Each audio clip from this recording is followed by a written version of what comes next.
একটু সাহায্য করেন। আমার বোন একটা আমার নিয়ে চলতে ফিরতে পারে না। ভাই দেখেন দেখেন পায়টা পর্যন্ত দেখেন, লড়তে পারে না, চড়তে এই হুইল চেয়ারে বসতে বসতে জীবন সংসার, এই দুইটা বোন এতিম, বাবাও নাই মাও নাই। আপনার যদি দুই বেলার খাবারের ব্যবস্থাও যদি হইতো, এই দুইটা বোন কিন্তু আজকে কাঁদতে কাঁদতে আমাদের মানবিক টিমে ফোন দিয়ে আজকে আমাদেরকে, আমি নিজেই তো কান্নাকাতর। কি করব ভাই, এই যে প্রতিবন্ধী ব্যক্তি সমাজের বোঝা নয়, সমাজের ভালোবাসার পাত্র, সে নিজে মাইক্রোফোন আমরা লাগিয়ে দিয়েছি, কথা বলতেছে যে আমি প্রতিবন্ধী, আমি খেতে পারি না, দুইটা আমাকে টাকা দেন।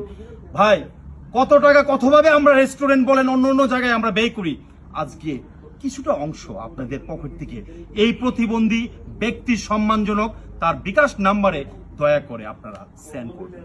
আজকের এই ভিডিওটা শুধুই কান্না কাতর অশ্রু ভেজা সিক্ত নিয়ে আমরা আজকে এই বোনের পাশে দাঁড়িয়েছি মানবিক টিম। দয়া করে আপনারাও আমাদের সাথে সংযুক্ত হন। ধন্যবাদ।